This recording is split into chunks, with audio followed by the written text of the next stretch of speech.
Да, я тебе скажу, болтовня, переключение и недосып очень здорово разрушают мозг.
Hello, good evening.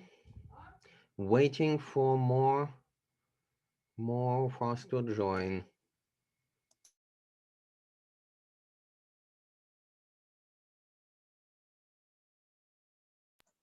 Good evening.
Hello, good evening once again. We can start now, I presume. You can hear me well? Everything is okay? Yes, we can. Yes. Can you hear me? Please say yes or no. Yes, we can. Yes. You do. Okay, wonderful, wonderful. Okay, so today is our second lecture on second order surfaces in 3 dimensions. And from next time on, we'll have 2 or 3 remaining lectures. We'll be studying a very exciting, as I mentioned, subject which brings all topics we have studied so far together. That will be the orbital motion in two-body problems and Kepler laws. But for today, we still need to complete our task with second-order surfaces. So, excuse me, Professor. yes? Can you please upload the previous lecture because Yes, didn't attend it? yes, I will do. So the previous one I will do today. What about one more? It was damaged somehow in recording, but I hope I will be able to restore it. So we'll upload it as well. Yes, thank you. Okay, thank you. So second order, the subject of today's lecture is again second order surfaces. And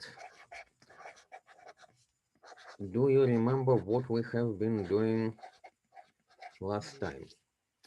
Last time we were rotating second order curves around one of the axes. And that way we constructed a rotational ellipsoid. You remember ellipsoid of rotation. And we applied that to the shape of our Earth. We realized that the polar axis and the equatorial axis are slightly different. The difference is about 22 kilometers. The flattening of our ellipsoid is 1 over roughly 298. You remember we did that, and we even computed eccentricity out of flattening. So for the ellipsoid of rotation, or rotational ellipsoid,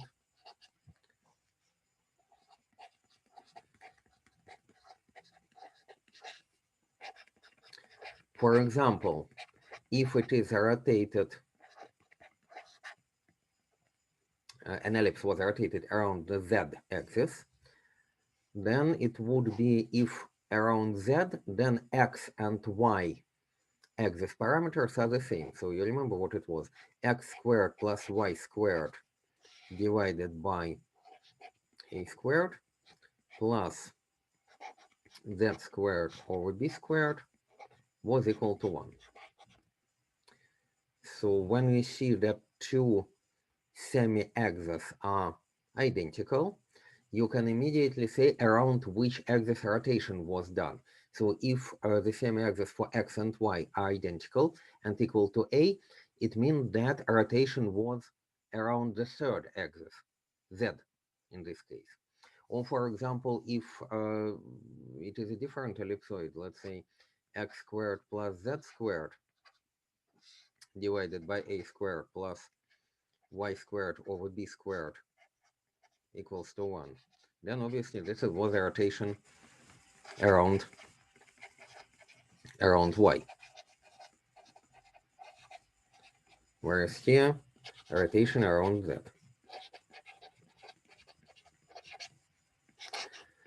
But obviously it is very easy to generalize this formula. So now instead of rotational ellipsoid, we'll consider the generic case of a 3-axis ellipsoid. 3 axes mean that all 3 axes are different. X squared over, let's say, a squared plus y squared over b squared plus z squared over c squared equals to 1.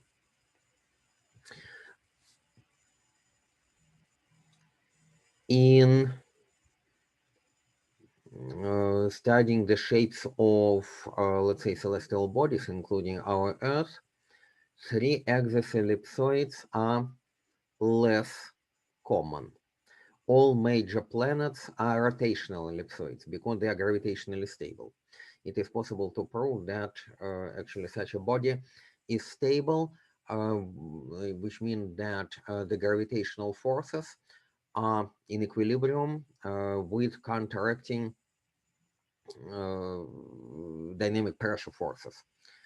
And this makes this body dynamically stable. Three-axis ellipsoids are more typical for small bodies. So, for example, minor planets, asteroids, which are very often just very oddly shaped stones.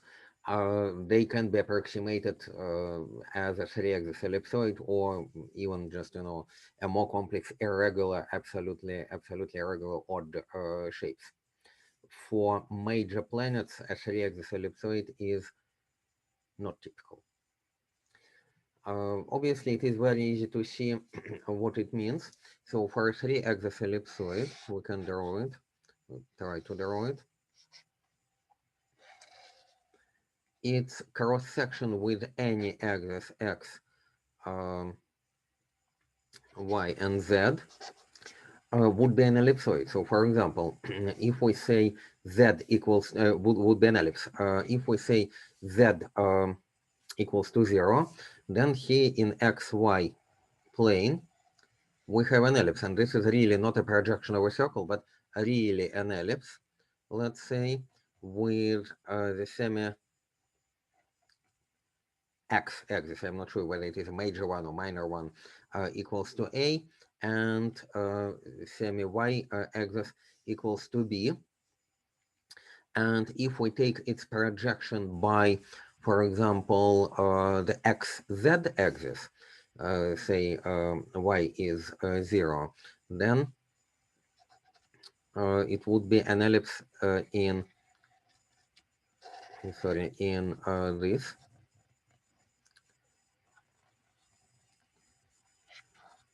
A cross section with a semi-major, well, a semi-z axis equal to C, and that is the whole ellipsoidal body. So its projections with all axes are ellipses, and these ellipses are different. So AB ellipse with XY, obviously AC ellipse with XZ, and looking into YZ projection, we can see the BC ellipse as well. Okay, now let's consider a more interesting situation. What if we start rotating not an ellipse but a hyperbola? What happens in that case?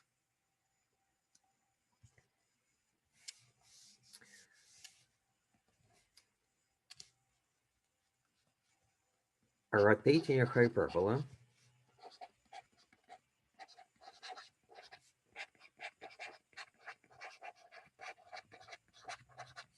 results in a body, or a surface, let's say, which is called hyperboloid.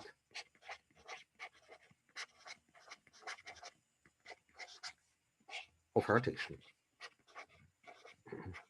A more general one is also possible. So, what do we do? Let's take exactly same, consider exactly same situation. So for the moment, it would be,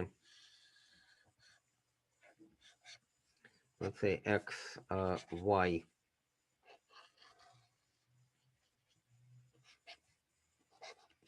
z. Suppose that we have a hyperbola in, let's say, in yz. But there are two possible situations here. So suppose that our hyperbola is first given by, for example, y squared over a squared minus z squared in yz over b squared equals to 1, which means that y equals to 0 is not achievable. Z equal to 0 is achievable. So in this YZ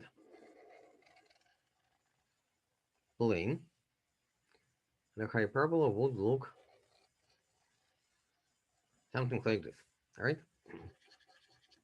So we can say, yes, y equal to 0, and if, z equal to 0, in this case, y equals to plus minus a, but y equal to 0 cannot happen. There are no real points. So now we start rotating this hyperbola around, let's say, the z-axis. We take it and we start rotating it. You remember what we do in general in order to construct a surface equation which originates from a second order curve. In this case, it's our hyperbola, which we rotate. So we rotate it around the z-axis. We leave z as it is. What do we do instead? What do we do in general? So please, maybe you can tell me. That was our hyperbola in YZ plane. Now we start rotating it as shown around the z-axis. How do we modify this equation so that we get a surface now instead of a curve?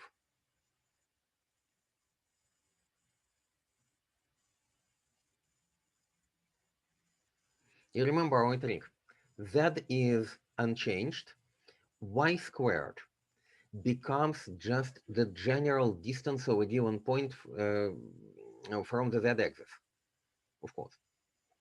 There used to be just some y distance, but now when we start rotating it, exactly same distance would be here. So that's the given distance, that's the given distance. So what used to be just y would become the square root of x squared plus y squared. Therefore, the transformation is x squared plus y squared over a squared minus z squared over b squared equals to 1. All right? But that's one possibility. Another possibility is that we can probably get a similar picture, but now start rotating it around another axis. So, for example, around y-axis instead of z. And the situation will be completely different. So let's draw a hyperbola once again in the yz plane.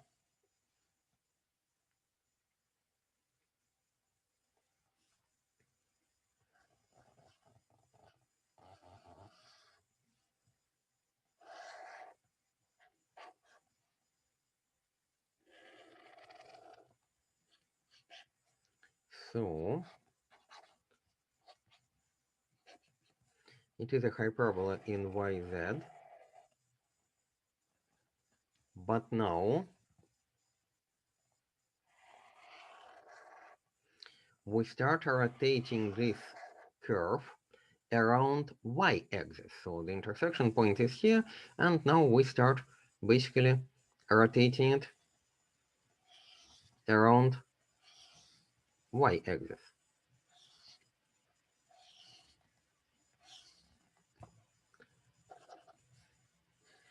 Which means that instead of just a continuous so-called single cavity body in the first case, we are getting a double cavity hyperboloid with equation.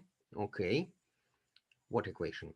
Instead of y is in place as it used to be, we're rotating around y, but now x, what used to be z, would become, because we're symmetric now in the distance from y, what used to be z would become the distance from this axis. So basically z squared now becomes z squared plus x squared, and our equation becomes y squared over a squared minus um, z squared plus x squared over b squared equals to 1. So this is a single cavity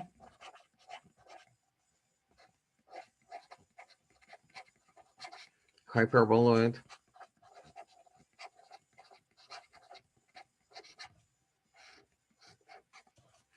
This one is a double cavity one. The surface consists of two disjoint cavities.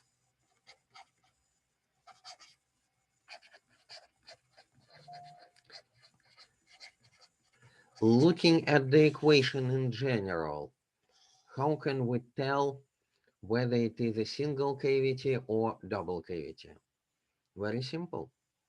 You see that for a single cavity one, assuming that in the right-hand side there is a constant plus 1, a single cavity one has two positive coefficients. For example, here for x and y, although it doesn't need to be for x and y, but there are two positive ones for the coefficient at x squared and the coefficient at y squared, and one negative at z squared. Whereas double cavity hyperboloid has one positive coefficient in its equation, provided that, of course, that the right-hand side is plus 1, and two negative coefficients. So coefficients 2 positive, 1 negative. Here coefficients 1 positive, 2 negative. That's how we got a double cavity rotational hyperboloid. So rotating around the y-axis. And immediately we can say that the general three-axis hyperboloid, not a rotational one, is also possible.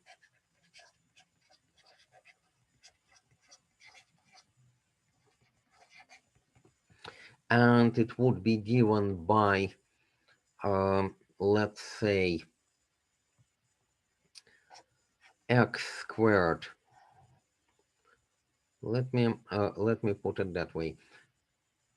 Plus minus a squared over a squared plus minus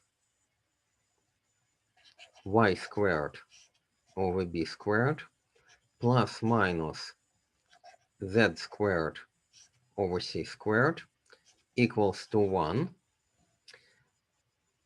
Which condition should be imposed on the signs? We already know. Where two pluses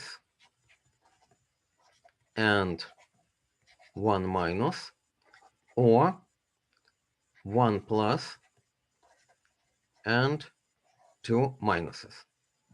All right? Why is that? Because if we have three pluses, then it is not a hyperboloid. It is an ellipsoid, which we have already seen, right? With all three pluses.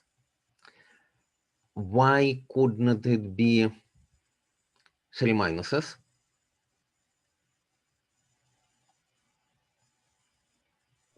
Because that wouldn't result in 1. Because it wouldn't result in 1, of course. So the left-hand side is non-positive. At most, it is 0, of course. So what remains is that we have two pluses and one minus, or one plus and two minuses. In this case, we have a three-axis hyperboloid. Okay. Now, what else is possible? A very interesting case is, let's do a cylinder.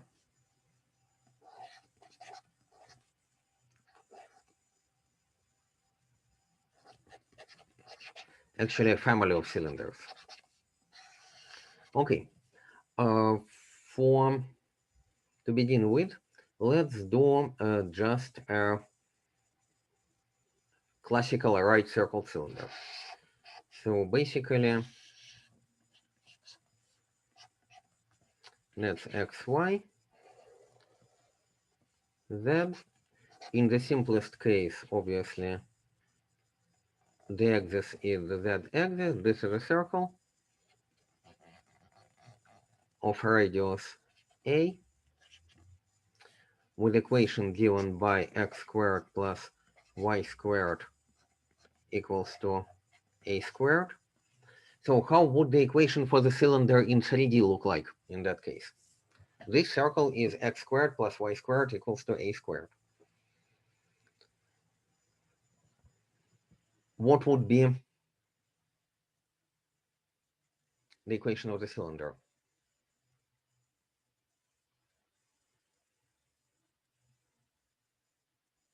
Any ideas?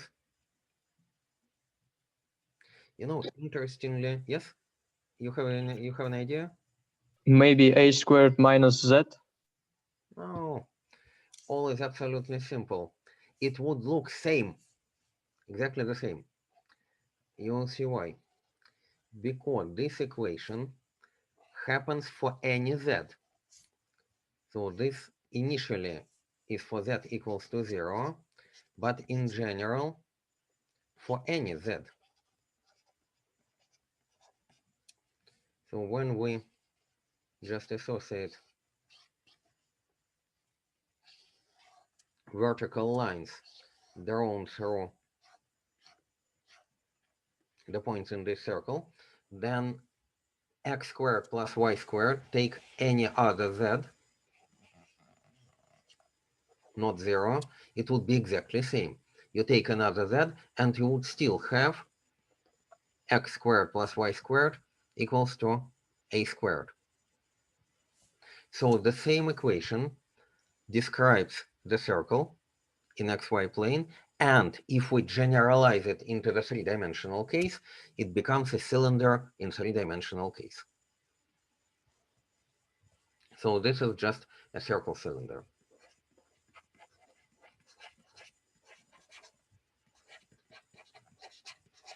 But in general, what we can do, we can take absolutely any second order curve, not even second order, but for the sake of the argument, let's say second order curve in xy, and we can construct a cylinder of it. So if, for example, now in xy plane, we have an ellipse, x squared over a squared plus y squared over b squared equals to 1. This one, of course, means x squared plus y squared over a squared equals to 1. So it is a for x and b for y. And then again, we say that it holds for any z.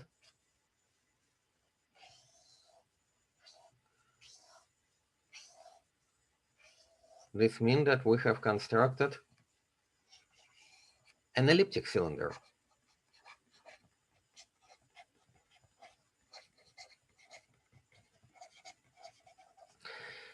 And the corresponding curve in xy doesn't even need to be a closed one. So it is perfectly okay to construct a parabolic or a hyperbolic cylinder. So for example, if in xy we get a hyperbola,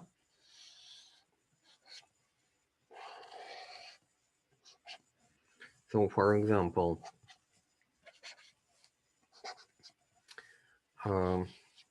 we get a hyperbola x squared over a squared minus y squared over b squared equals to 1. So it is plus minus a when y equals to 0, and therefore we have two branches of our hyperbola like this. Then by just drawing vertical surfaces through those hyperbolas, we get, in this case, a hyperbolic cylinder. This is a hyperbolic cylinder.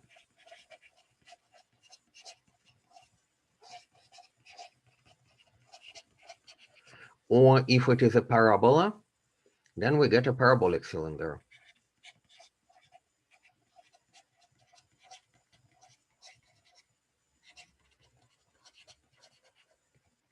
Okay. Obviously, it doesn't need to be that our curve is in xy plane. It can be in any plane.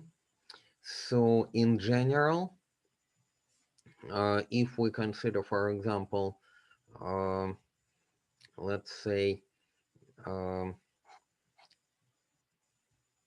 y squared over a squared minus z squared over b squared equals to 1, which means for any x, then we again have a hyperbolic cylinder, but with a different orientation.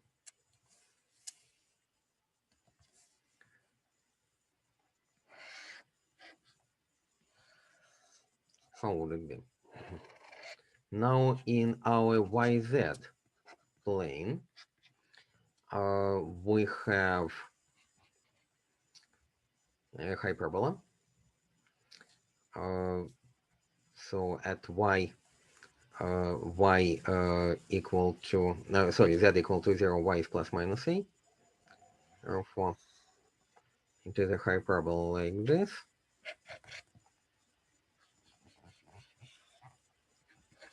Minus a, and then it holds for any x, which means that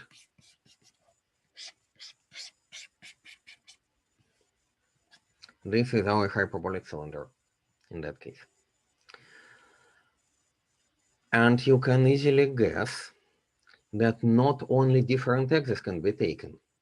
All surfaces we have considered so far could be rotated in an arbitrary way at any angle with respect to x and y and z axis.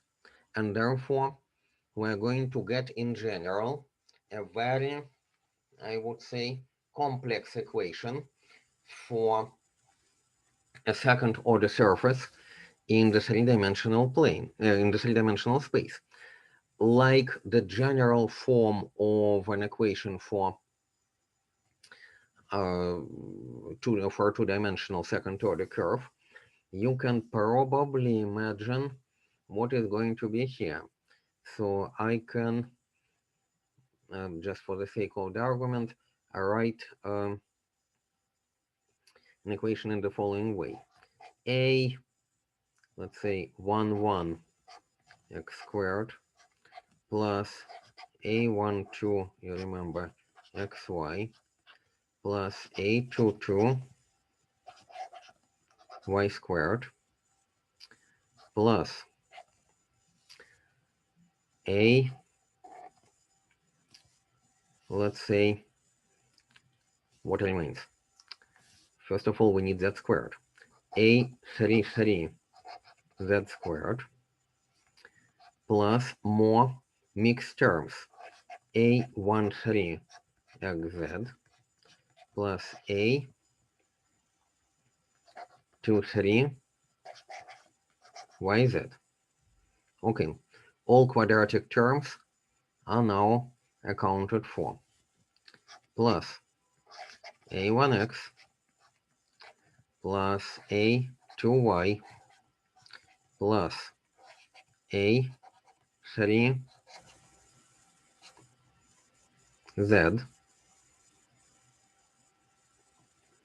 plus maybe A0 equals to, in this case, because these coefficients are completely arbitrary, we can say equals to 0. The general equation.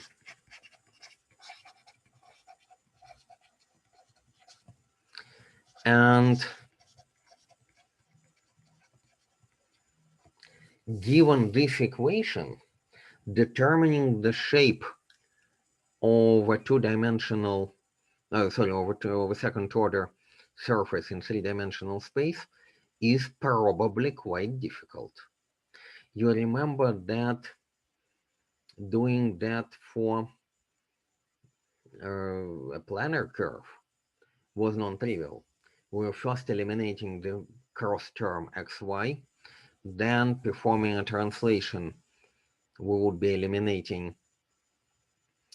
the linear terms x, y, and z. So that was a relatively complicated task, you remember?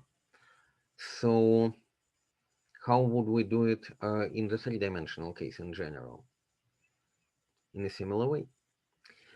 You remember that in 2 dimensions, we would first perform a rotation at some angle alpha to eliminate the term xy. In the spatial case in 3 dimensions, we have 3 cross terms which may need to be eliminated. So we need, by analogy with that case, we need 3 free parameters, again in our rotation, so we can hope to eliminate them. And please recall our very first lectures, actually, where we started from.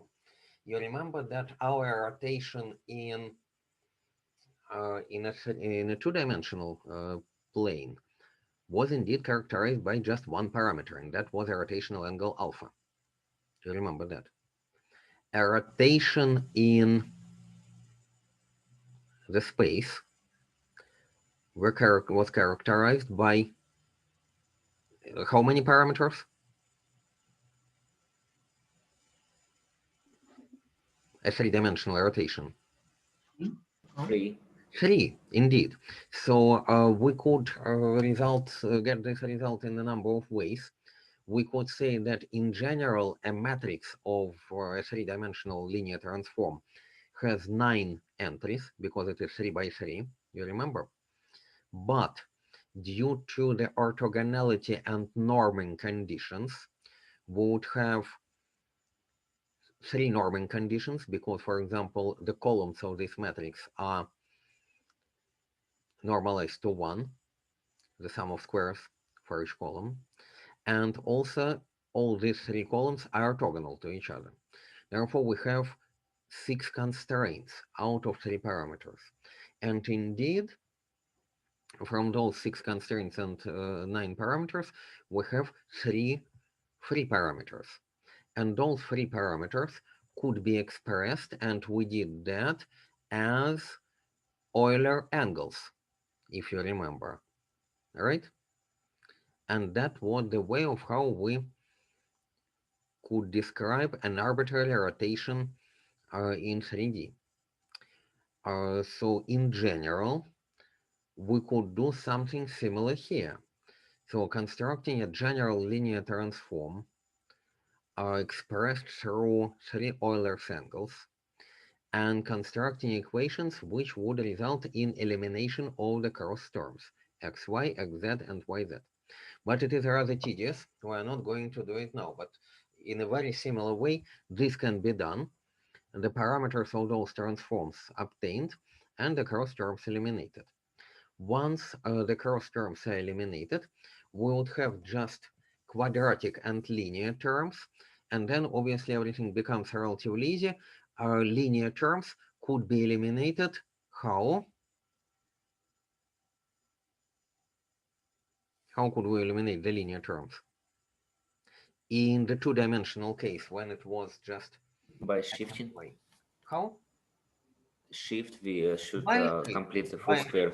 Or there is another term for a shift, which is called translation. Translation is not only from English to German. Translation is also a shift transform.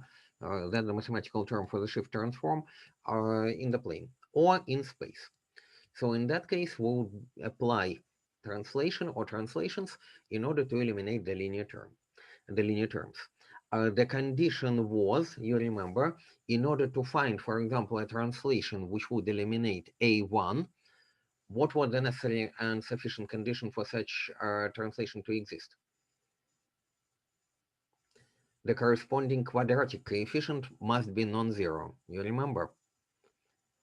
So in order to eliminate a1x, we must have a11 being non-zero.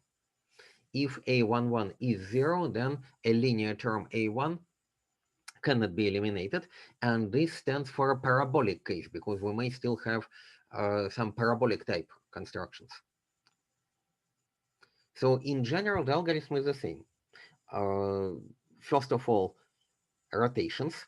In this case, we must, in general, be able to simultaneously solve for 3 Euler angles, and that's why we're not doing it, and determine the rotational parameters. Or provided that this has already been done and we don't have cross terms, then a simple translation, if the corresponding quadratic coefficients are not 0, would eliminate the linear terms. Okay, so what are other interesting things? I mentioned that sometimes linear terms are essential. So what if we get something like this? So for example, x squared over a squared plus y squared over b squared equals to, let's say, some coefficient proportional to some coefficient at z, only z, not z squared. Let's say z itself, for simplicity. So what would it mean? You see, for any z, any fixed z, obviously this cannot, this exists only if z is greater than or equal to 0. Then for any z, we would have x squared over y squared, equals to z, which is positive. Therefore, we can divide by a positive z, and therefore it would be x squared over, let's say, a square root of z squared. Let's see, z equals to 0, then we understand what it is. It is only a point x and y both being equal to 0. Now for z positive, we get x squared over a square root of z squared plus y squared b square root of z squared equals to 1. So for any given z, it is an ellipse. But the size of this ellipse increases with z. Its semi-x-axis and semi-y-axis are growing proportional to the square root of z. How would it look like? Okay, let's see.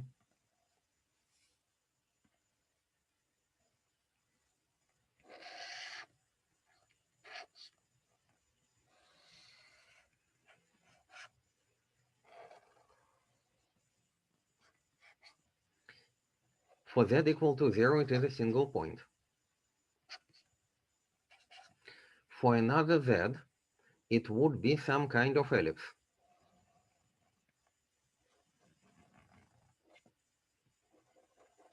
For a larger z, it would be a larger ellipse with axis proportional to the square root of z.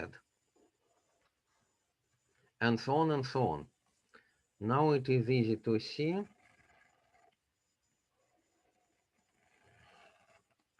that it is actually a surface like this.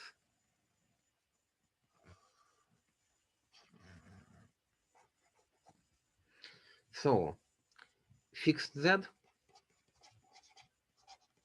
we get an ellipse in any of these cross sections. Now suppose that we take a fixed, let's say x or y, let's say y fixed. What do we get in this case? We get, because y is fixed, we get z equals to x squared over a squared plus a constant, which depends on y. What is z equals to x squared over a squared plus a constant? It is a parabola, all right? With the minimum value for z equal, right, to that constant. So basically it is like this. It means that we are in the z x, or just to draw it in, okay, for any fixed y, we would have parabolas, and the parabolas are like this. So these are cross sections corresponding to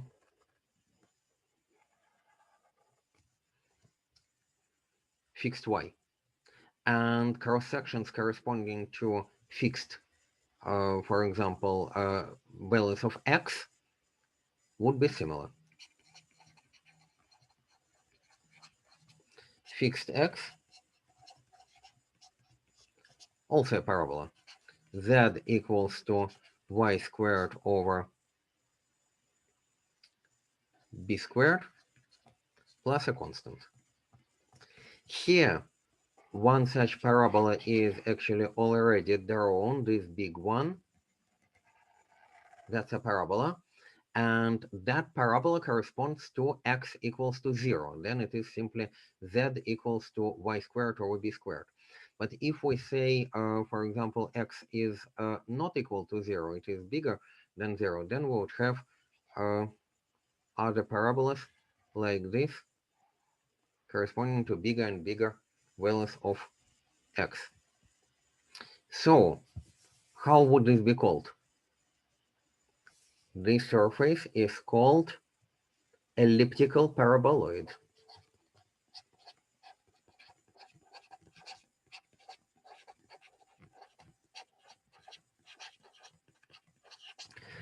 And in studying the shape of this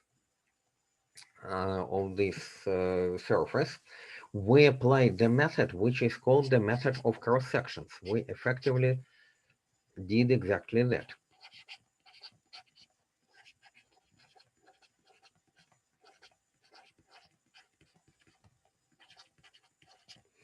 You see, we constructed cross sections with horizontal planes, fixed z, and we got ellipses in those cross sections.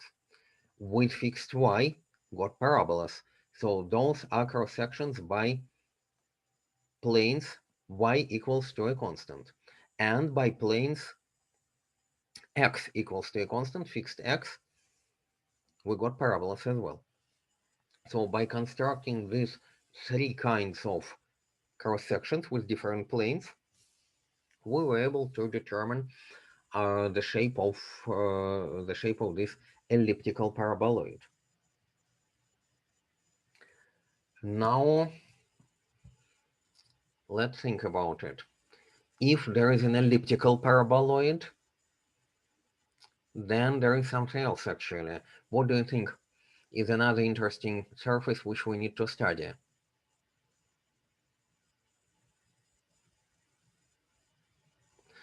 If there is an ellipse with coefficients at x squared and y squared being both positive, then there is also a hyperbola with coefficients being of different sign. So what we are going to get is the hyperbolic paraboloid.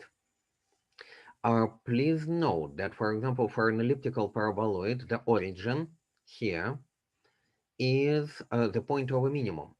So if our function z as a function of x and y is given by this equation, then obviously the origin is the minimum, right? Because the function of x and y is a non-negative one, and obviously x and y being equal to 0 corresponds to 0, which is the minimum. For, let us see what are other examples we have seen for our rotational bodies.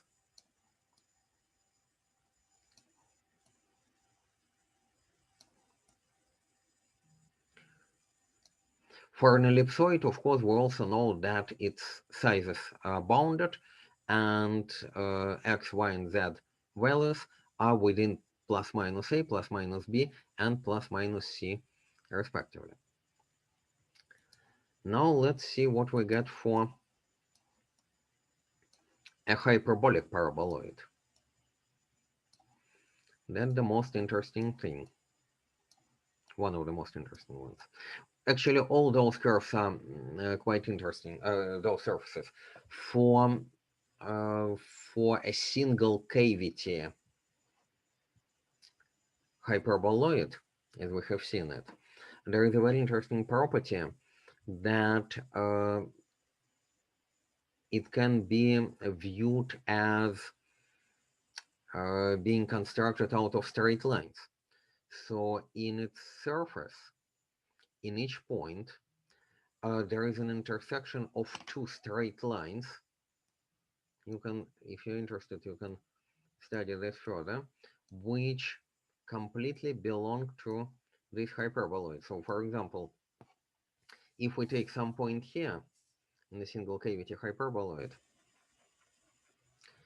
then there is a straight line, really straight line, which completely belongs to this surface. That's straight line number one. And there is an intersecting straight line, which also completely belongs to this hyperboloid. And that's why it can be, even as an engineering object, it can be constructed from linear elements, for example, from beams, and you don't need to do anything very complex in order to do this.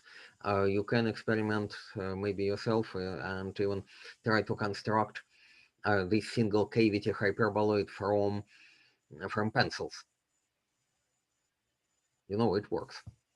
You can really, by determining the intersection points and angles between those pencils, you can construct this hyperboloid using only linear beam elements, such as, for example, thin pencils.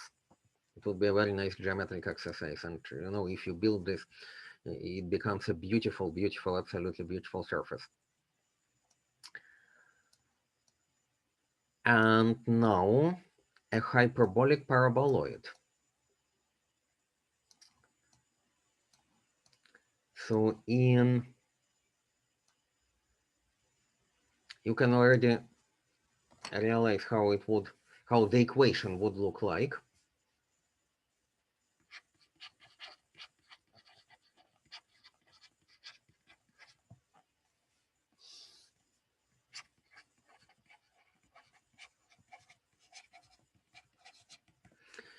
Z would be equal to not a sum, but a difference of squares.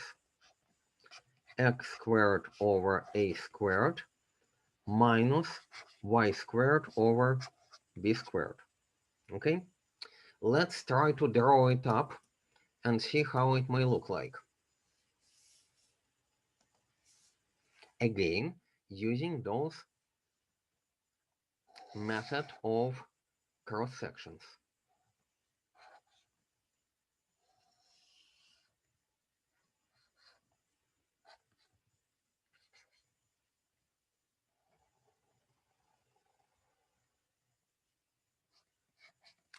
Okay, first of all, when z is equal to 0, it is just a hyperbola. Okay, which hyperbola? Which allows for x being, when z is equal to 0, we have x squared over a squared minus y squared over b squared equals to 0. Okay, when z equals to 0.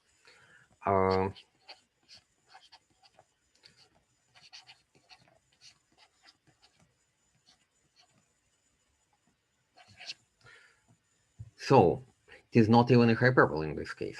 What is it? What would this equation actually mean?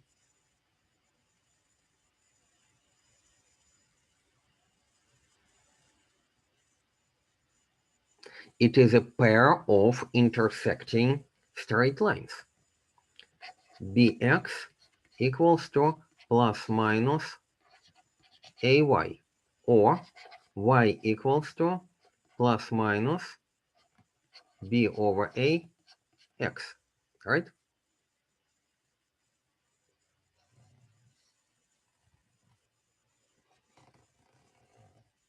So here for x and y being equal to, for z equal to 0, we just have this.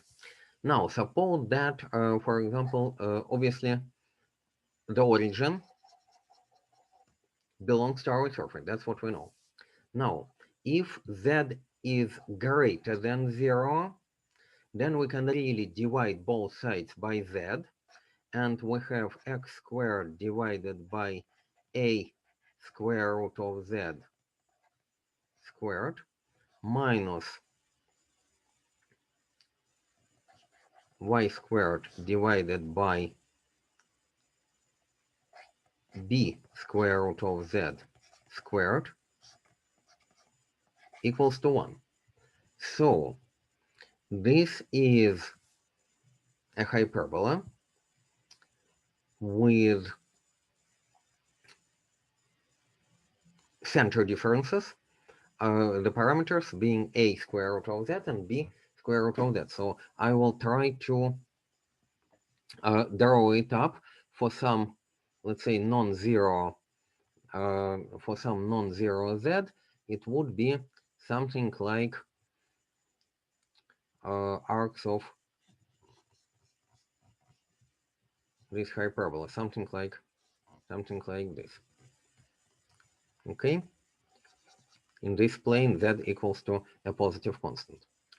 Now, when let's say x equals to 0, z is a function of sorry, y is equal to 0, z is a function of x, z equals to x squared over a squared, which is obviously a parabola. So in the zy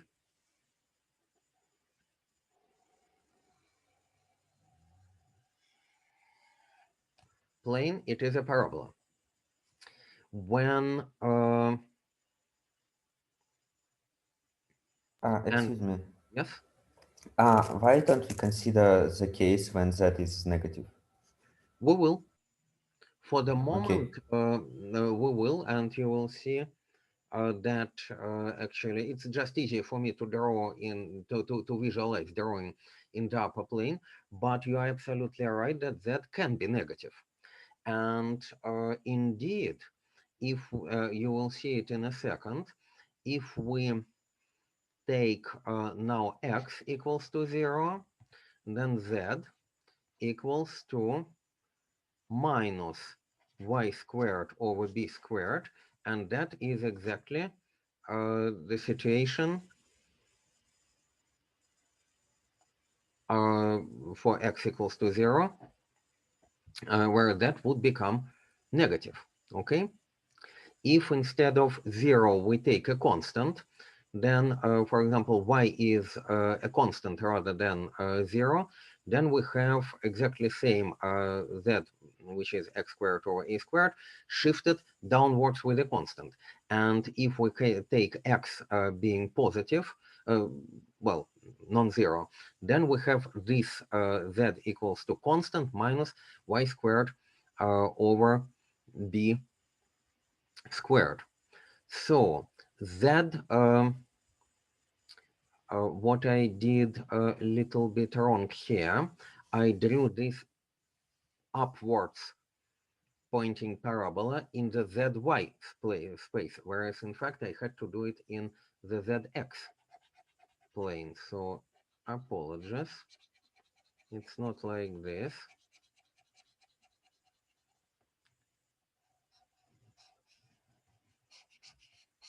here we have it actually pointing other way around. So it is upward looking in the ZX.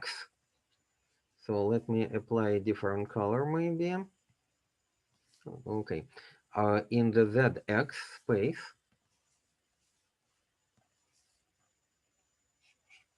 So it is a similar one, but it is in the ZX, whereas in ZY, it is pointing downwards. So all in all, we are getting a very peculiar surface. As you can see, those are parabolas, those intersections are hyperbolas, and these parabolas are then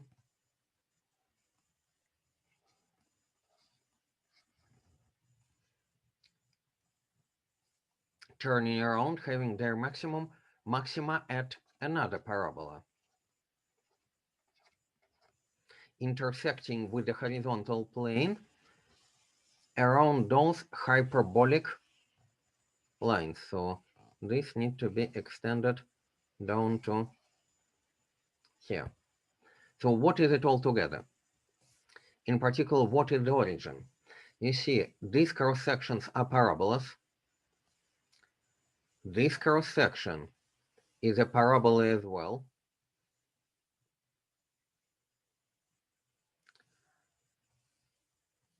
The xy cross section, and in general the z equal to a constant, is a hyperbola.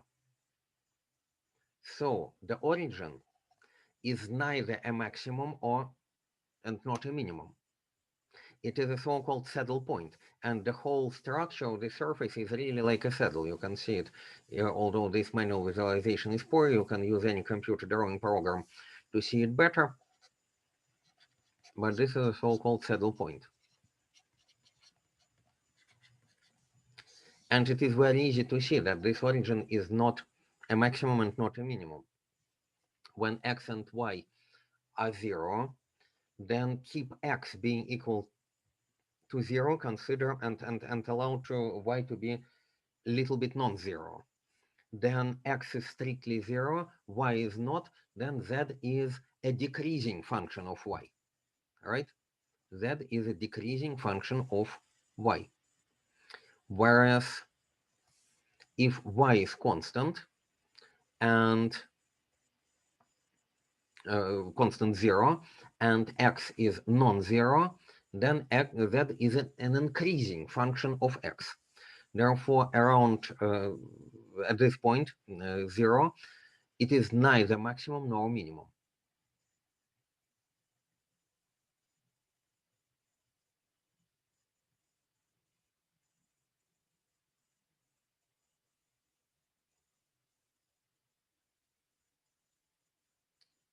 It is important because often when we consider functions of multiple variables, in this case, z is a function of two variables, x and y.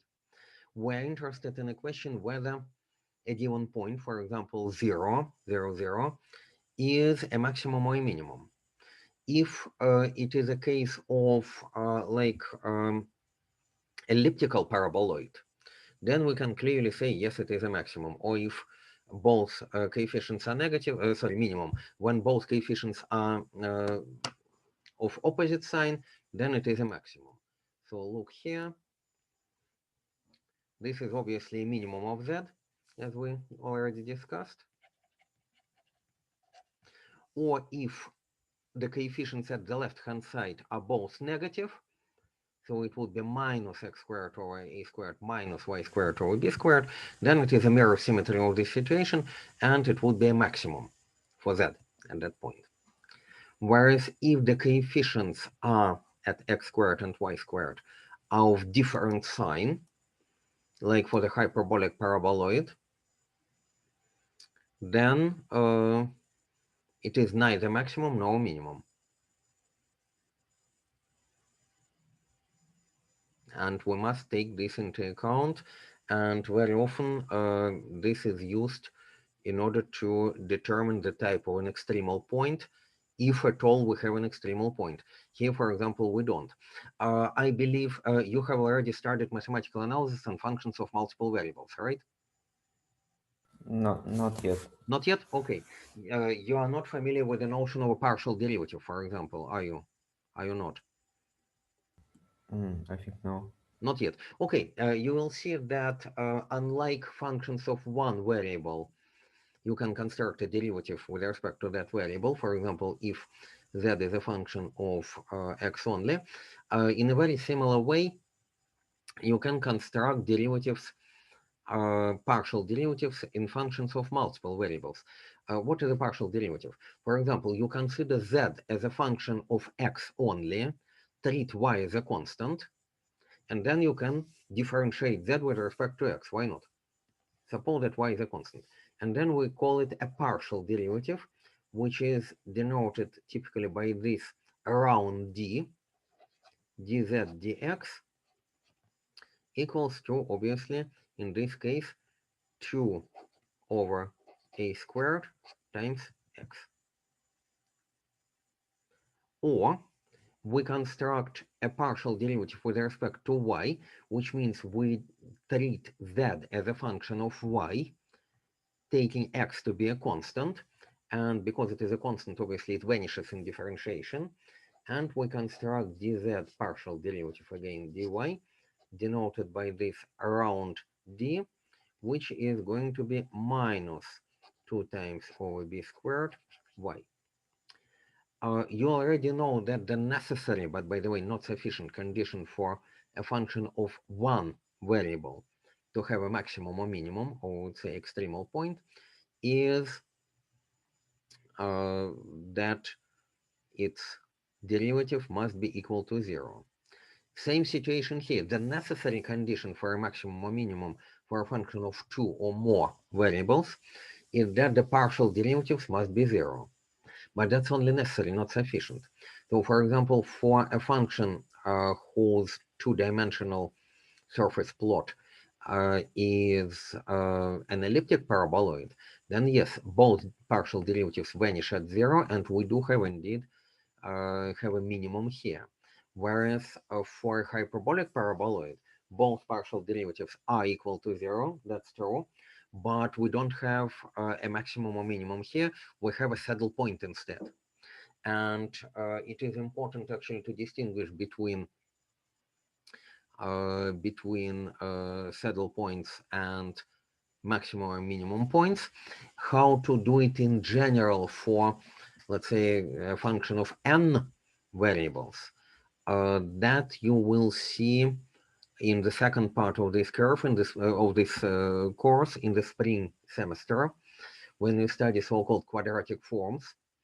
And then we would have a notion of so-called positive definite or non-sign definite quadratic form. So, for example, in the first case, z as a function of x and y is a positive definite. We know why, because really it has non-zero values only. Whereas in the second case, it is not sign definite, and depending on which coordinate we take for fixed, we would have either increasing or decreasing function of z with respect to that coordinate. Okay?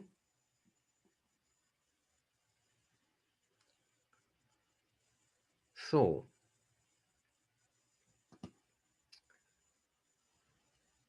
in general, that's about all I wanted to tell you about second order surfaces.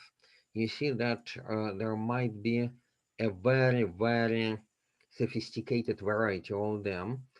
So it is in general quite difficult to tell what kind of shape it is, especially if we need to perform rotation, scaling, and so on to eliminate the cross terms.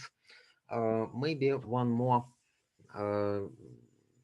case which we did not consider yet is the degenerate case of hyperboloids, which are simply cones. That should be easy. So what is a cone?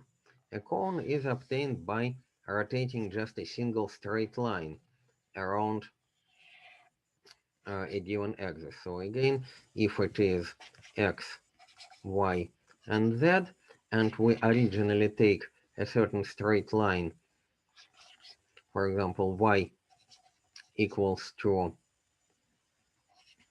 a times z, for example, z equals to a times y.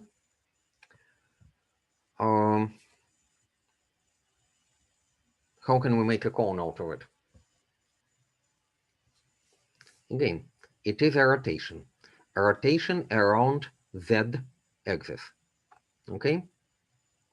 So what does it mean? So we had a certain value of y. Z was just proportional to y. Now, if we start rotating it around the z-axis, instead of y, there would be distance from this point to the z-axis. But what is this distance? The distance is obviously square root of x squared plus y squared. So this is replaced by z equals to a times square root of x squared plus y squared. And because a can be, the square root is by just definition a positive arithmetic square root, and we have continuation of our straight line into the negative z as well, then we should put plus minus here. That equals to a plus minus a square root of x squared plus y squared, which we can immediately bring back to our original equation for the second order surfaces by just squaring up both sides, and then we get z squared equals to a squared times x squared plus y squared. Technically, this belongs to, you remember, our general definition of a hyperboloid, almost. So it is only with the difference that in the right-hand side, there would be 0 instead of 1. So it is x squared over, for example, 1 squared plus y squared over 1 squared minus z squared over a squared equals to 0. So it is almost a hyperboloid, as we have already seen it, a rotational hyperboloid.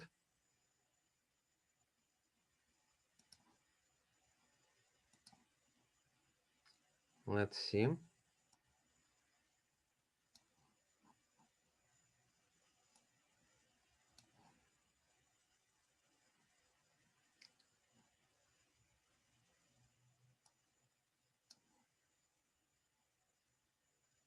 You see, plus minus plus minus plus minus, so we indeed have 2 pluses and 1 minus in that case, with the exception that in the right hand side it is 0 rather than 1. But you can easily see that it is indeed a limiting case of a hyperboloid.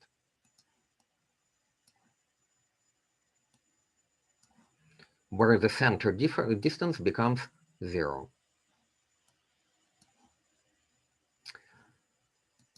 And obviously we can construct many other interesting generic and degenerate examples as well. But I think we have now seen most classes of second order surfaces. I would like to stop at this point and ask you if there are any questions so far.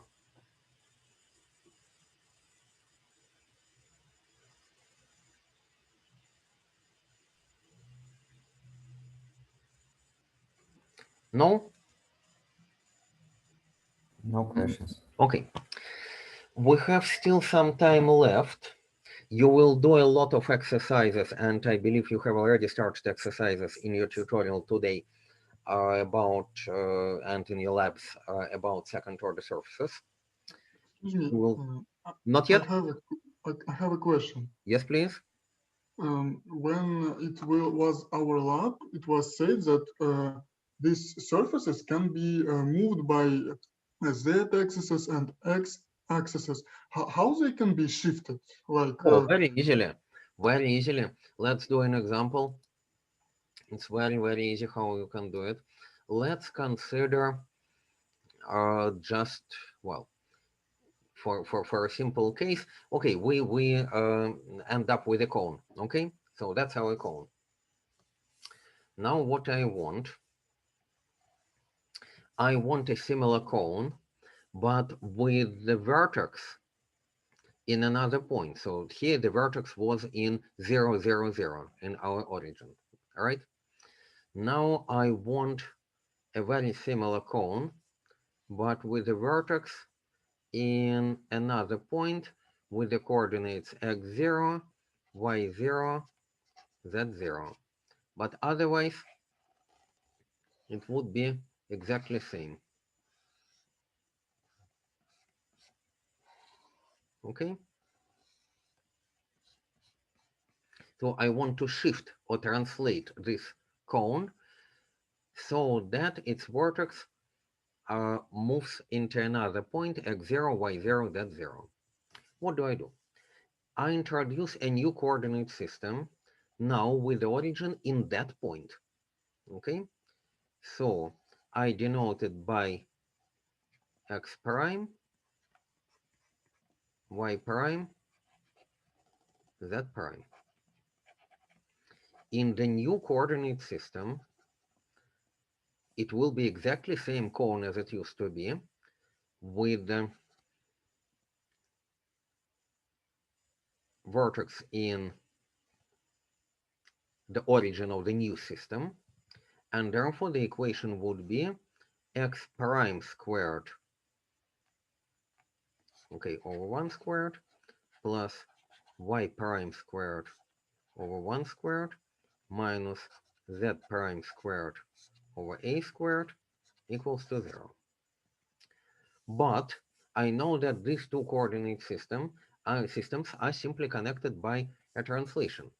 So I know that because of this translation, x prime is just the difference of the original x minus x0. When x becomes x0, x prime is 0. Y prime is y minus y0. Z prime is z minus z0. Okay? And then substituting this into our equation gives us the equation of this cone, the shifted cone, in the original coordinate system. So now I have x minus x0 squared plus y minus, I do not put division by 1, y minus y0 squared minus z minus z0 squared equals to 0. So that's how we obtained the equation of a cone, similar to the original one, but translated by x0, y0, z0. So in general, you for any surface, you can do exactly the same thing. Replace x by, let's say, x minus x0, y minus y by y minus y0, z by z minus z0, and you will get the equation of a similar quadratic surface, but shifted by a vector x0, y0, z0. Is it okay? yes, thank you. Okay. Now, what would we like to do?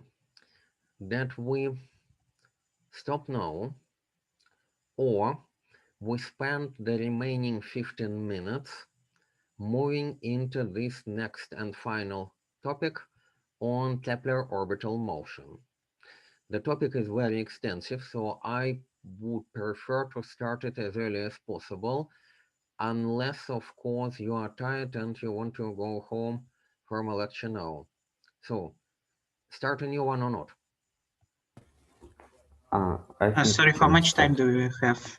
15 minutes. We have 15 minutes. Okay. Me personally, I would like to start now. Okay, let's do. I do as well.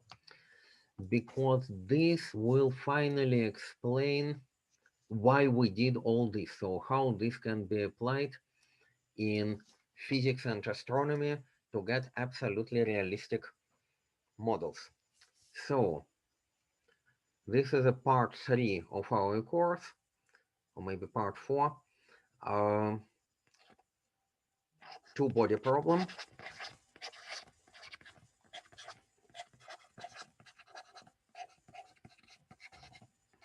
And Kepler's orbital motion.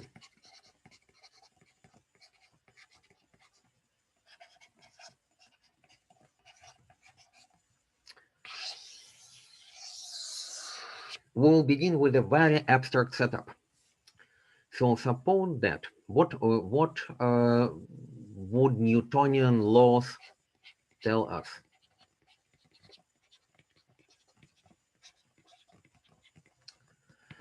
So the first law of Newton, of Newtonian mechanics, simply says there exists a certain inertial coordinate system, and that any other coordinate system which moves in a constant speed rectilinear motion around the first one would also be an inertial one. So once upon the space and time, suppose that we set ourselves into this kind of inertial system, inertial coordinate system,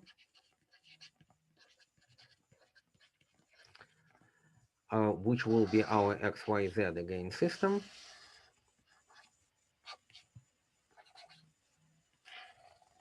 Physically, the inertial system can be constructed if you, for example, take for orientation of your axis directions to very remote galaxies, which almost do not change maybe for thousands of years because they are so much remote. How to construct an inertial system in real mechanics, it is actually a kind of problem, but the first Newtonian law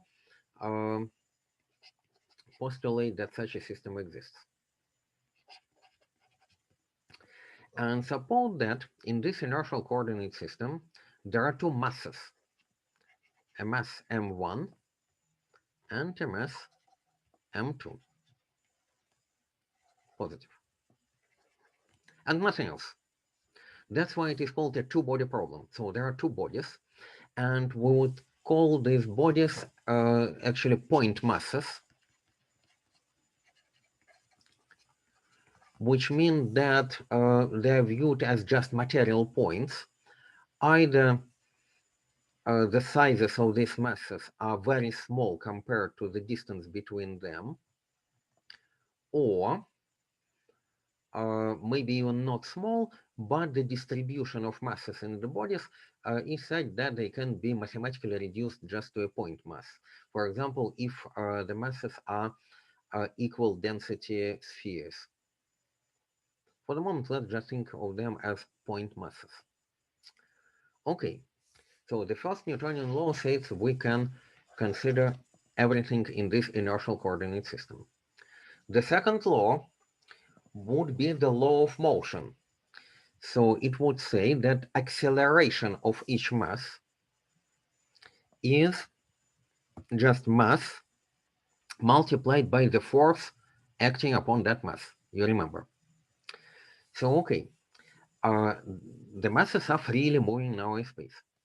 So suppose that R1 is a radius vector of the first one.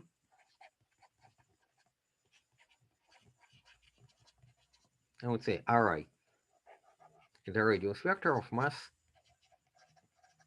Mi, where I is 1 or 2. Okay? then in general, the second law of Newton would say, what would it say?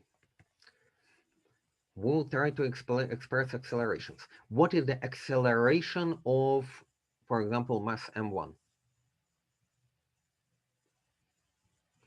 It is the second derivative of its coordinate vector, in general in the vector form, over time. So acceleration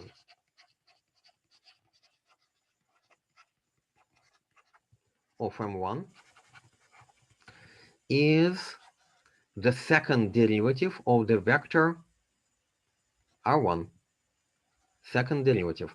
Derivatives will be denoted with dots with respect to time.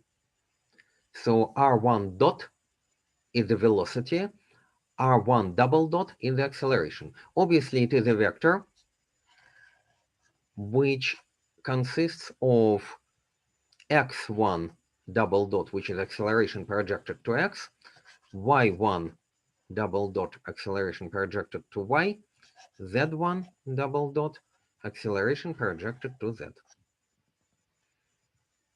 And similar for r2.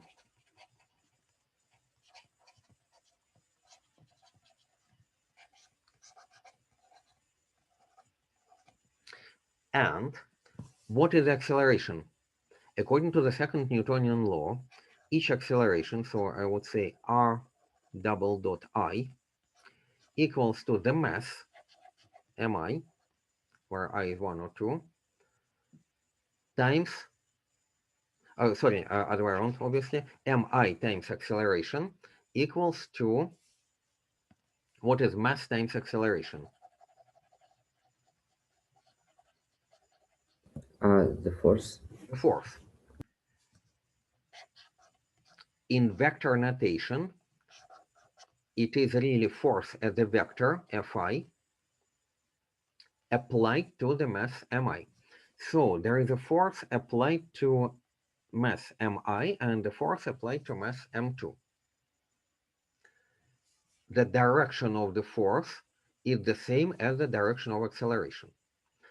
Now, what kind of forces are acting here? What is this Fi? We assume that there are no other forces but gravitational attraction between the bodies. Only gravitational forces. Now we use the Newton's law of gravitation. It's not one, first, second, or third. It is yet another one, also Newton's. Newton's law of gravitation.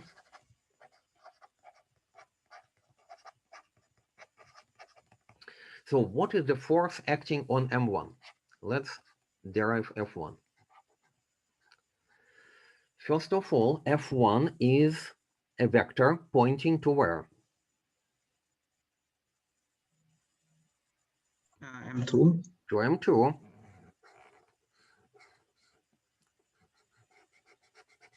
And by the way, other way around, so that's actually our F1.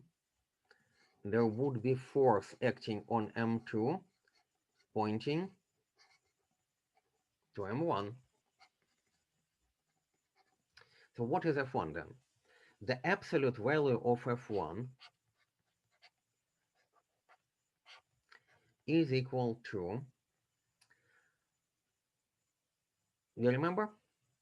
It is equal to the Newtonian gravitational constant Multiplied by masses divided by distance squared. Absolutely right. Gm1, m2 divided by the distance squared. I will call it r squared. So now let's see. Okay, that's the scalar value, the absolute value of the force. What is the force as a vector? It is a vector of this absolute value. So it is again G m1, m2. I am now trying to write it in the vector form. And what? if we say it is a vector pointing to M2. Let me introduce, first of all, what is R actually as a distance? R. It's a difference between R1 and R2. Right, you are absolutely right. So if we introduce a radius vectors R1 and the radius vector R2, then R is simply the difference between the absolute value of R2 minus R1. So in a similar way, let me denote it even for clarity, I will denote it by R12, so you understand what it means, R12. And as a vector, R12 is, yes, R2 minus R1. So to get F1 as a vector, we take its absolute value, and we need to multiply this absolute value by the unit vector in this direction from M1 to M2. So a unit vector in the direction of the vector R2 minus R1. And that's exactly what we do. It is R2 minus R1 divided by the absolute value, again, R12. So this is a unit vector.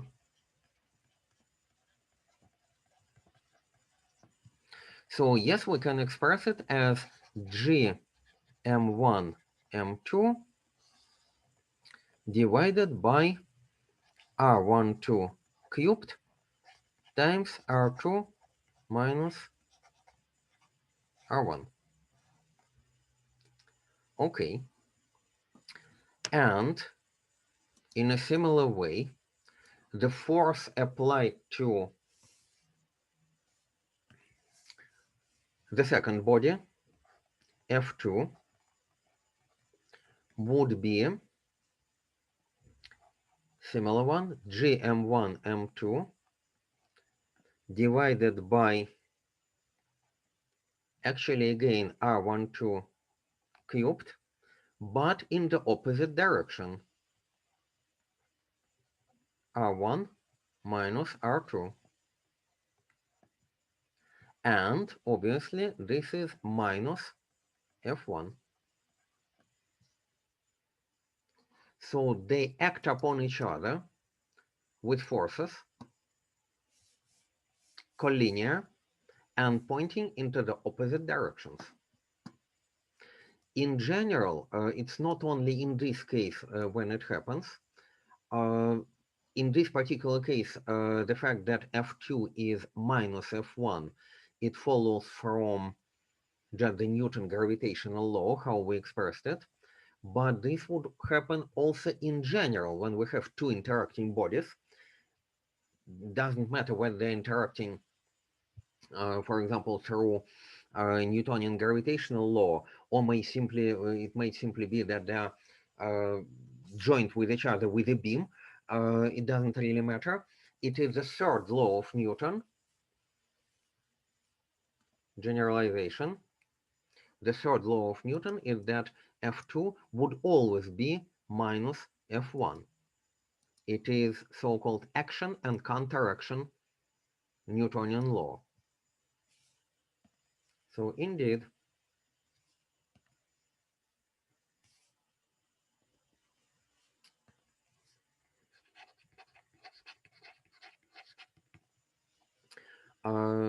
F2 being equal to minus F1 is the third law of Newton.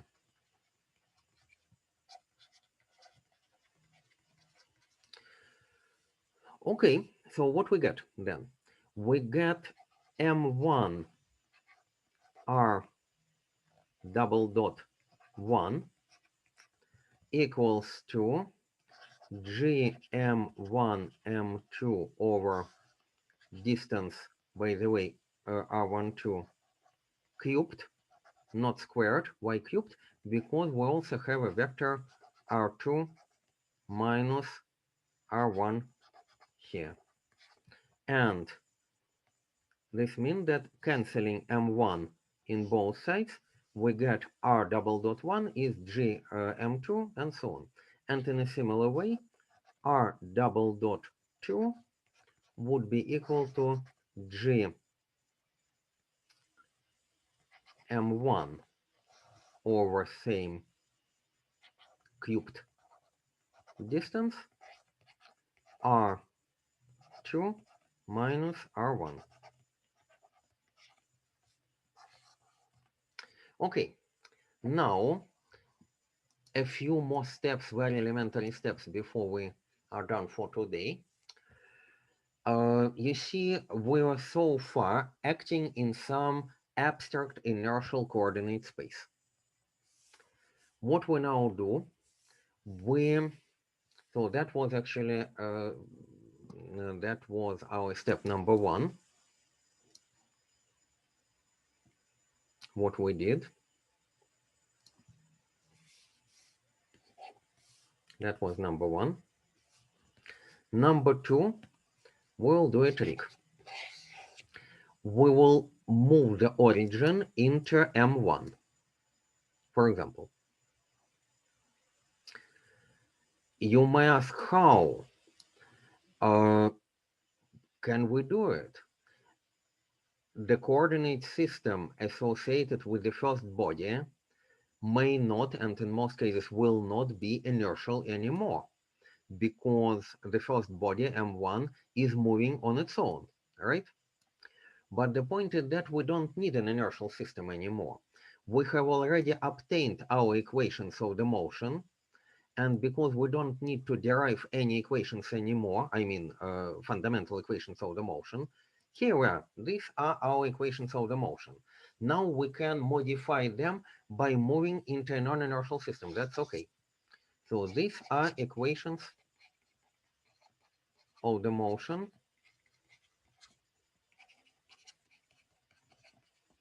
of M1, M2. We derive them. That's what we need. Now step number 2, move the origin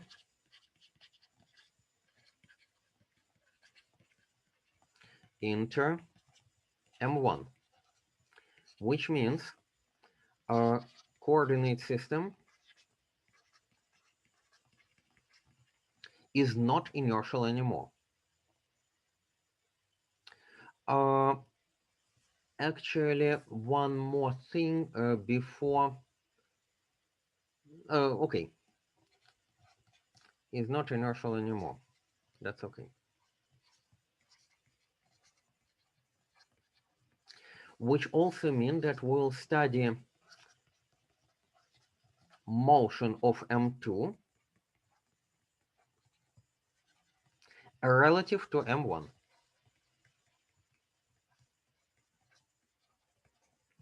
So we indeed introduce a vector r, which is simply r2 minus r1.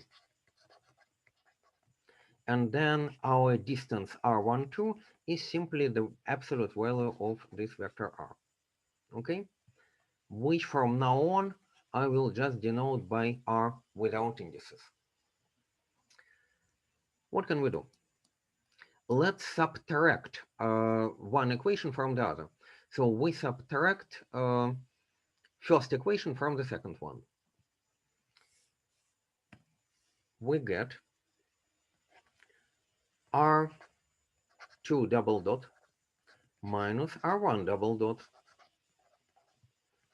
equals to g divided by r cubed m1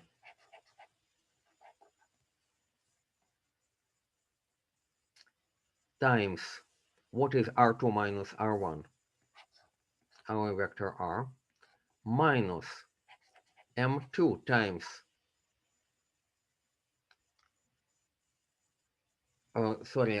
one point here. Here, of course, for R2, it is R1 minus R2. And you didn't tell me.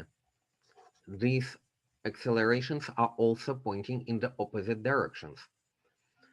So in this case, R22 minus R double dot 2 minus R double dot 1 is if R2 minus R1 is R, then this vector is minus R. So we get minus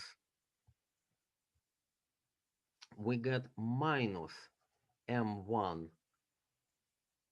R minus, because we are subtracting M2 R as well. So this would be equal to G divided by R cubed, M1 plus M2 times R. And obviously R2 minus R1, the difference of this is the same as R2 minus R1 double dot, which is the same as R double dot, with minus here as well. So if you look at what we got, minus M1R minus M2R minus G over R cubed M1 plus M2R. Therefore, all in all, we got for the relative motion, we got R double dot equals to minus G times M1 plus M2 divided by R cubed times R. And it is also conventional to denote the Newtonian gravitational parameter times the sum of masses by a certain parameter mu. So we would say mu is, this is just for brevity, M1 plus M2, and then R double dot is minus mu times R divided by R cubed. We will stop here for today. You see what we did. It is already a kind of achievement. Initially, when we started with our general inertial coordinate system, we had two vector equations for R1 and R2, and these two vector equations, each one of them would correspond to three coordinate equations for x, y, z. Therefore, altogether, these original equations of the motion of M1, M2 would contain 6 equations, all right? 6 equations altogether. But by taking now a relative motion, we reduced those 6 equations to just 3 equations, because we have now one vector equation with components x, y, z. And we'll shortly see that it is even more simple than that. So I would say R is a vector of a relative coordinates x, y, z. So once again, these are relative coordinates of M2 with respect to M1.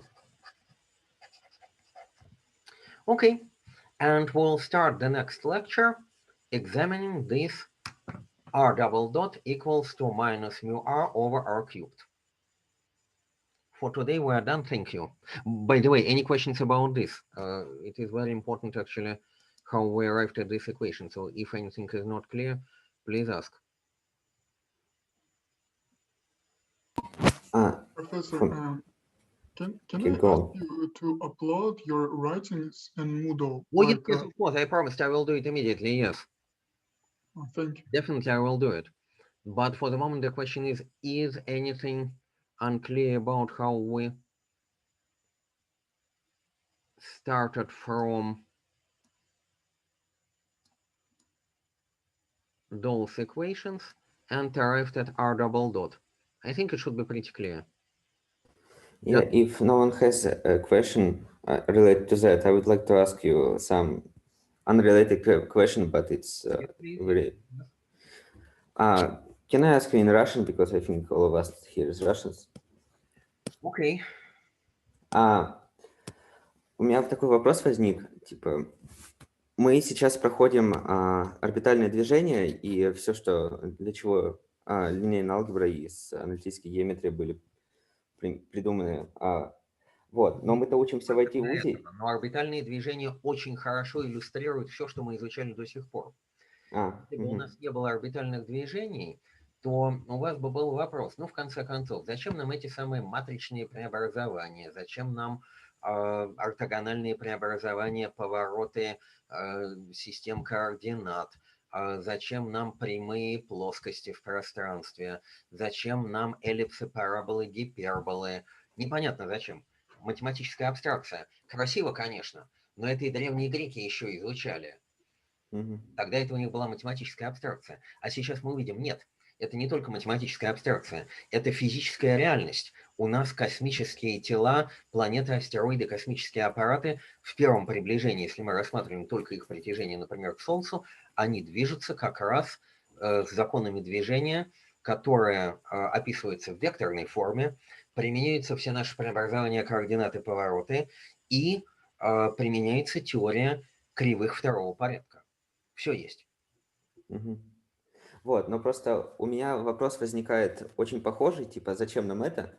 Потому что мы-то учимся в IT-вузе, и казалось бы, зачем нам орбитальное движение, вся физика вот эта вот астрономическая, которая, ну, мало же отношения имеет. Вот, оно, скорее всего, понадобится где-то, и я, ну, могу предполагать, где оно понадобится, и там за пределами IT, и внутри IT. Но просто хотел услышать от вас ваше объяснение, где это будет применяться потом дальше в нашей жизни. Сейчас я вам расскажу даже немножко в более общем виде. Так, ну, если уже такой вопрос задан, то, господа, значит, прошу меня правильно понять, и ответ будет такой довольно прямой, и я не буду гоняться за политкорректностью. Значит, ответ заключается вот в чем. Что IT-человек, который просто айтишник, извините, он это, конечно, очень хорошо, и если он хороший software-девелопер, это еще лучше, но все равно он ценится не очень высоко. Я сейчас поясню, что я имею в виду. Извините, пожалуйста, есть такие страны, как Индия и Китай. Очень много уже разных software-проектов просто туда аутсорсаются. До такой степени, что уже в западных странах даже у многих людей стали возникать сомнения, а стоит ли вообще изучать information technology, стоит ли изучать software engineering, потому что все равно, скорее всего, особо работы ты даже и не найдешь. Отдадут на аутсорсинг в Индию. Ну хорошо, не в Индию, еще куда-нибудь, в Албанию. Ответ такой.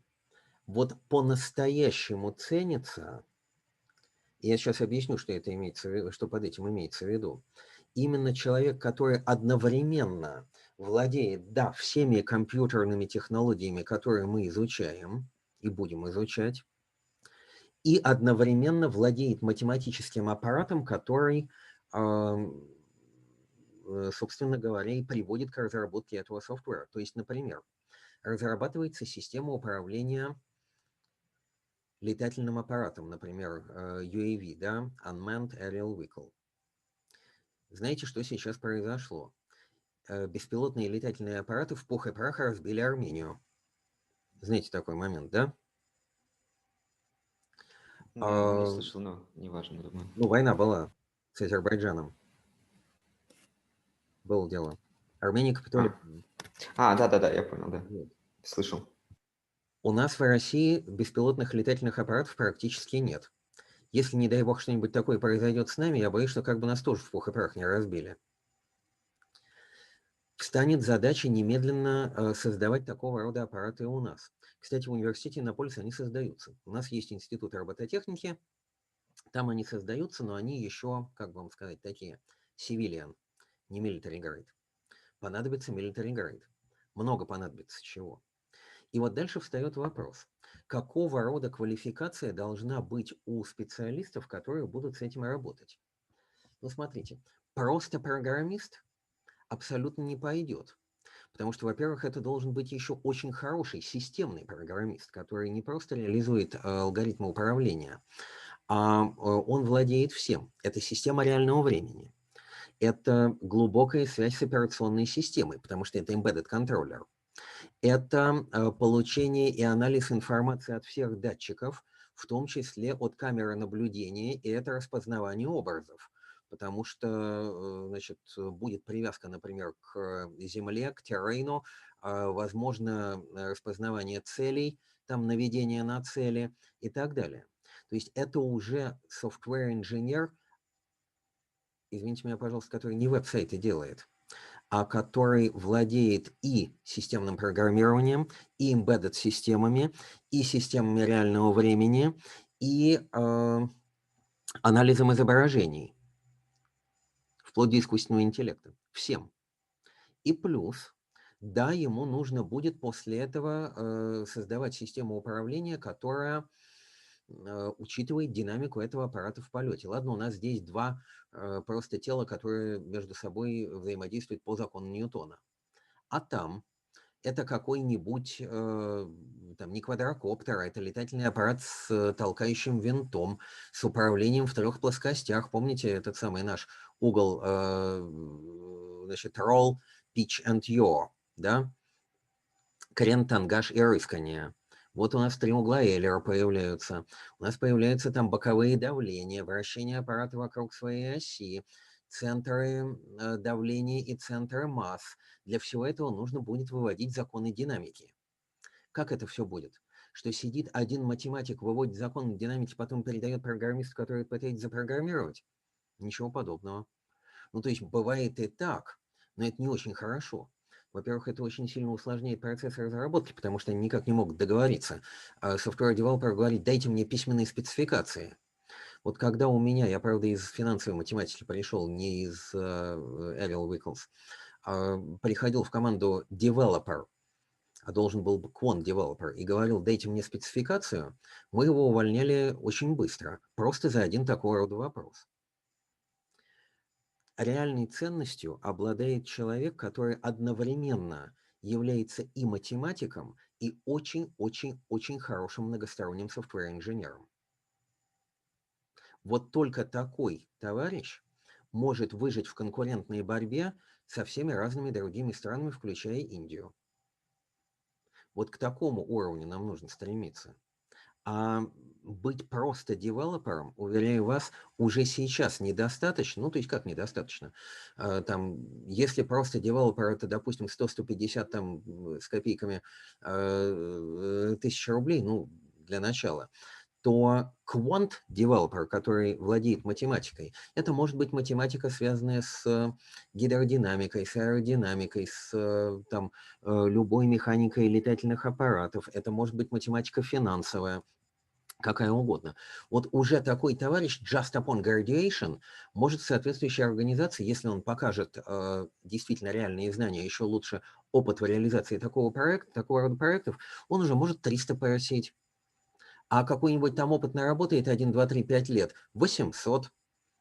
Есть к чему стремиться. Да, я понимаю, о чем вы говорите, и ну, согласен в том, что специалист должен в разных областях разбираться, и это даже не только математика, наверное, должно ограничиваться. Вот, и мой вопрос Механик, заключался... software engineering, да. Да, но там даже биология, например, смотря где ты будешь участвовать в разработке Да. какой там... Кстати, да, Вот. немножко дальше от меня, поэтому я вам не привожу биологические примеры, но в принципе, да, вы правы. И это. Да, вот. И мой вопрос заключался скорее не в сомнении, а нужно ли нам это, а чтобы какой-то, ну, зачем конкретно нам это нужно, чтобы понимать, где потом я смогу это применять, и уже какие-то, может, я не знаю, планы строить или просто разбираться лучше. Вы знаете, вот это немножко более сложный вопрос. Дело в том, что я вам просто, ну, если уж это так интересно, я вам могу про свою жизнь рассказать. Дело в том, что мне пришлось на лету менять очень много различных областей, и как-то, в общем, удалось разобраться во всех из них. Я математик изначально, то есть математик, mathematician by PhD. У меня докторская степень из Нидерландов, университет Делфт. И я занимался чисто математикой, нелинейным анализом. То есть задачи были сугубо математические. Вот берем такого рода нелинейные системы уравнений. Кстати говоря, вот это вот последнее уравнение, которое мы с вами написали для R double dot, это пример нелинейной системы уравнений дифференциальных. Ну, дифференциальных, понятно, потому что есть производные. Нелинейный, потому что у нас есть деление на R cubed. И, естественно, деление вызывает нелинейность. Система, потому что в одной векторной форме на самом деле записано 6, 3 уравнения по координатных, а если еще разделить координаты и компонент скорости, то их получится вообще 6 всего. Это, кстати, этот факт нам еще понадобится. Потом, защитив диссертацию, ну вот оказалось, что нет возможности, не было на тот момент продолжать заниматься в Голландии научной деятельностью, нужно было искать там где-то еще какую-то позицию. И я резко переключился в систему реального времени, потому что уже и до этого немножко с ним взаимодействовал, стал работать как раз в веселое это было время, 90-е годы, в британском военно-промышленном комплексе, создавая систему управления авиационной техникой для British Military. Вот такой вот поворот. Никто не мог предсказать. Вот выяснилось, что вот, да, есть такая область. И очень хорошо, что оказалось, что есть. Потом выяснилось, что Британия не хочет и не в состоянии вести войну. Значит, вообще, военный бюджет резко сократили. Что делать? Пришлось с горя пойти в финансовую математику, кое я уже 15 лет и занимаюсь. И у нас в Иннополисе, на самом деле, я профессор финансовой математики. А это те же самые дифференциальные уравнения в частных производных. Это та же самая, на самом деле, дифференциальная геометрия, как ни странно. И естественно, теория вероятности и случайные процессы. Сейчас еще новый поворот. Университет Иннополис получил большой правительственный грант на разработку формально верифицированной системы распределенного реестра, то есть блокчейна, в котором корректность решений, то есть функционирование узла, алгоритм консенсуса, доказываются формально как теоремы. То есть это на самом деле смесь software engineering, computer science, математики и математической логики. Тоже был определенный когда-то там период в моей жизни, когда я этим немного занимался. Сейчас этот опыт пригодился. Сейчас я научный директор этого центра. Поэтому невозможно сказать, что, где и когда будет. Нельзя. Вот лучше всего просто быть, знаете как, чувствительным ко всем этим вещам, а именно для этого общий математический потенциал и нужен. И после этого вы сможете легко переключаться в любую из этих областей.